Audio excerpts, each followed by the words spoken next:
All right. So we're going to end on something lighter. I promise no tears. These are good tears. Fun. They are good tears, Lisa. These are cleansing tears. I'm so grateful to you. Here's the rules.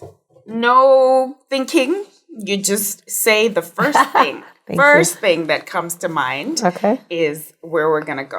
First thing that comes to mind. Okay, first thing top of mind. Lord, you better watch out. I don't know. Look, they have good reason to be nervous. They know me very well. Right? Lisa Nichols. Describe yourself in 3 words. Unapologetically bold, courageous. When you hear the word successful, first person that comes to mind. My grandmother. She's incredibly happy at 90. She lived a life that she's incredibly excited about. She's laughed a lot. She loves a lot. Like, she has great memories. She's successful. Favorite book, other than your own? You can't say your own. I would not. I wouldn't dare. I wouldn't dare say my own. 7 Habits of Highly Effective People by Stephen Covey. Read it when I was 25. What's your favorite habit? My favorite habit? Or the one that really resonates with you? It's more the exercise of envisioning my funeral 3 years from today and asking the question, what would the 4 speakers at my funeral say about me? That exercise shaped me and started me on the path to write my eulogy while I was living, which is, it's not even morbid to me. It was just like, no, that's powerful. That's so powerful to go, I'm going to design the way I want to be remembered by the way I live. That awareness just woke me up to think bigger, broader, and more expansive, and to write my legacy while I was living. What's your favorite gift to give? Fleece blankets. I love fleece blankets because I love them so much. I love the way fleece blankets feel. And if it's not a fleece blanket, like fleece pajamas or just something fleece. Fleecy. Yeah, fleece, warm, fuzzy hug. Because I always say, when you wrap this around you, feel my hug. What do you love about where you live? And it could be the house, it could be city, country, whatever. You define however you want to say. Can I do 2 parts? You can. So you're Lisa Nichols. What I like about where I live currently is that people are genuinely happy. The weather is so boring that we don't talk about it because it's always great. And my family is there. And my family gathers at the drop of a dime. Like, we can do 2 texts and get 15 people in a house within 7 days. What I like about where I'm moving to. Tell the good people where you're moving to. For the first time ever saying it out loud, I am moving to Nassau, Bahamas. This is a breaking news exclusive. Breaking news. When is this airing? I'll this air. And what I love about that is that it's an adventure for me. I've never moved outside of the state of California. I've traveled, but I always came home. So number 1, it's an adventure and I can feel the butterflies in my stomach. Number 2, I love the peace of the ocean that surrounds the island.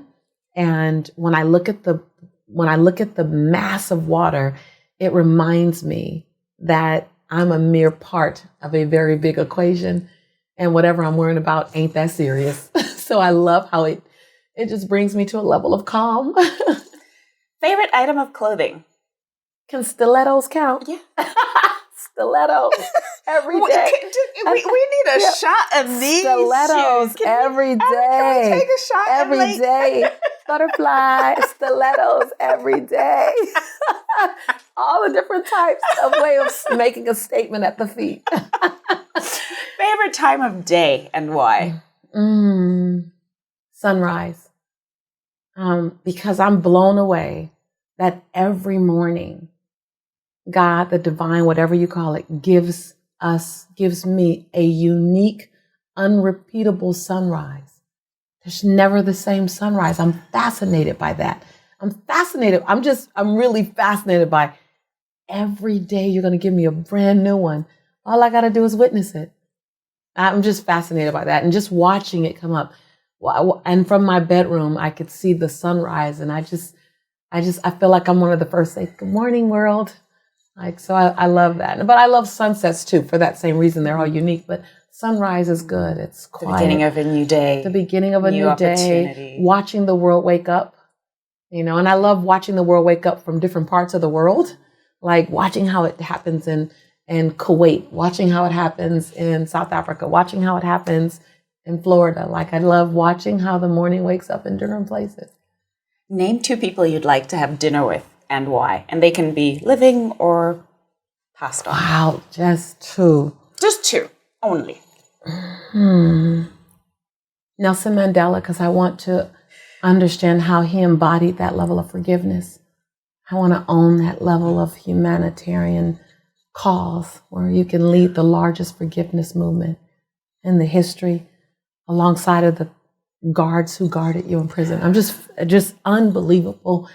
And the second person, Mother Teresa, quietly wanted to end hunger. And I want to know how can you make a big movement one plate at a time? I want to glean from her. And there's so many more that are still living, but if I had 2, I would. It's a hard one, isn't it? That's a real hard one. That's a tough one. What would you eat? What's the favorite thing to eat? Favorite or what I should eat? No, like if there were no rules, no, this is good, bad. Right. No calories. Let's pretend everything is no calories. So let me just say, I said that when I was single, if someone put me on eHarmony, if ever someone put me on eHarmony and they said, what's her perfect match? What does she love? It'd have to be hot, steamy with garlic and butter on it. So, I feel like bread talks to me. So besides bread, I actually am a geek for like hot green vegetables sauteed in garlic. Oh, that actually sounds good. Yeah, I like anything like asparagus or spinach or zucchini. Everything. Like when I go to a restaurant, I go, "What are your hot green vegetables?" And they're like, "Excuse me." I'm like, "What are your hot green vegetables?" Because that's what I want, and then the meat I can get that in addition to it. But yeah, and I've learned it's good and it serves me. What can't you get through the day without? What can I get through the day without? This is not going well. Yeah, because I'm going fast. Rachel gave me 5 minutes. Now you're taking like Don't 30 worry about minutes. It. I know. What can I get through the day without? Checking on my honey. Saying hi to my honey. Hey. That's the truth. Hey, honey. Hey, man. What's the screensaver on your phone? A picture of me praying. Why? Because it reminds me that I'm a servant leader. In this day and age, with everyone giving Lisa Nichols the energy, I remind myself that I'm a servant leader. Favorite app? I want to say my son's favorite app is Cash App. My family's favorite app is Cash App. My most frequently used app is Cash App. My favorite app is Bitmoji. Oh. Have you tried Bitmoji? No. Oh, you got it. I'm going to show you when it's over. You got to try Bitmoji. It makes you a character. And then she has all kind of different things she does. And whatever you're feeling, whatever message you want to send, the Bitmoji will take care of it for you in a very bold, beautiful way. Okay. And Bitmoji. I Bitmoji people to death. They're like, Lisa, you and your Bitmojis. Mm-hmm. Other than your phone and your purse and your wallet, what do you carry with you every day? Pictures. I carry pictures. Pictures are important to me because I live a transient life. So in order to travel the world, I have to leave the people that I love. So I have little pictures. And so I can remember that someone misses me. Now, this one I think is going to be a hard one. And Lisa, this is meant to be this okay. fast. One, I'm going to do one fast. Favorite place you've ever visited? Favorite place I've ever visited is Swaziland. Really? Yes. It's teeny tiny. Like my sister-in-law's from Swaziland. So I've been to Swaziland. Why? Of everywhere. And I did it fast. And I did it fast, for the record. I did it fast. That one question you did fast. I did fast. Why Swaziland? The people's gratitude. for having me there. They were like, I could tell that they were hungry, that I had fed them, that they were grateful. I met the Queen of Swaziland at the King's Mother, and it was very funny. We had just finished a safari, and my son was really, really hungry because we didn't get to eat. And when we walked in, the Queen had these little plates for us with a couple of pieces of vegetables and one chicken leg with foil on the end of the chicken leg. And Jelani was 10, and it was probably one of my most embarrassing moments too. So Jelani goes down, he holds the chicken on both sides, and he goes, and so I didn't eat mine because I saw how fast he was going. So I slid mine in front of him, and I took his. I thought I was being discreet, and he did it again. And I'm like, oh my God, the Queen's going to see. And the Queen walks in, and she witnesses my son killing the chicken leg. And she waved, and a server came and dropped another plate down, and he did it again in front of everyone. He wouldn't even look up. I kid you not. And then she waved again, and I'm mortified. I'm just sitting there like, oh my God. And she does this again, and another server come out. We're on number 4. I want you to know. And she puts it down, and Jelani does it again. He was going through a growth spurt too. So this was when he was like here, and you know he's 6'2", right? So he was feeding his growth spurt. So then she goes, and they line up. Like 6 of them. That was my face. You should see the camera, guys. His face is like, oh my God. And I'm just like, oh my God. I couldn't even look at her, and she's laughing. She didn't even speak English, right? And she's laughing like you're laughing. And they just stood there, and they just went down. And he must have, because he wasn't eating anything else, so it was just all chicken. So he must have did this like 12 times. It felt like it was 20 plates, and I just sat there like I never had one piece of chicken. I'm not taking any more chicken out their kitchen. And everyone was smiling, and she was just laughing because she had 2 sons or 3 sons, so she knew as a mother. And I just sat there, and I kept going. And I just sat there. And it was one of my most fondest moments of my son traveling with me. And Swaziland was very grateful, and the Queen was very gracious. And it also was a very embarrassing mommy moment. So for many reasons, Swaziland is mine. What is your worst habit? My worst habit, eating late at night. The worst habit is like, I stay up so late, I get hungry again. I'm like, And then one day Oprah said, you just have to stay up 2 hours after you eat. So then I eat, and then I go, I got to stay up 2 more hours. And so this crazy cycle happens because I'm up thinking the world is asleep so I can create. And then I get hungry while I'm creating, and I'm like, I try not to eat in the bedroom. I'm like, I'm just gonna bring a little something in the room. And then the nightstand has little packets or whatever. So it's really bad. Lisa, if you had to pick a theme song for your life, what would it be? I'm a hustler, baby. But I want you to know, it ain't where I've been, but where I'm about to go. So it's that one line. It's not where I've been, but where I'm about to go. I used to play that every day while I was working out of my walk-in closet for 4 years. Every day I play it. Every day.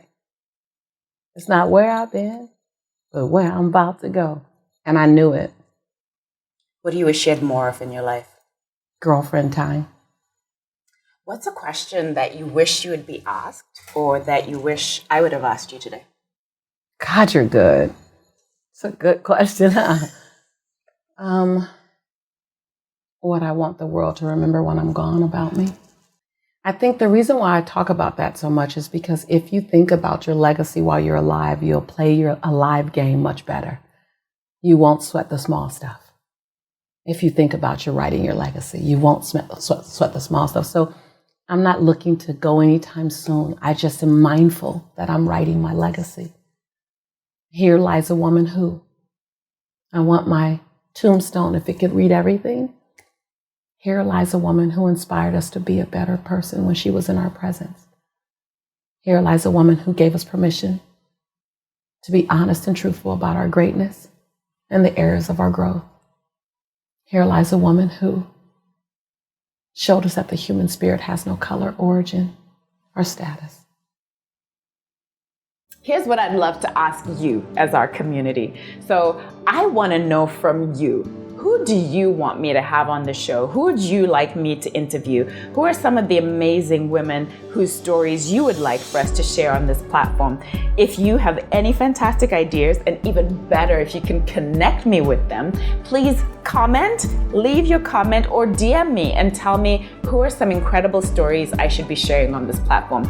And the other ask that I have of you is for you to subscribe. Subscribe to our YouTube channel. Follow us on social media. We're on Instagram and Facebook, and share. Please share. If you find any of our interviews inspiring, please share them with your friends and family.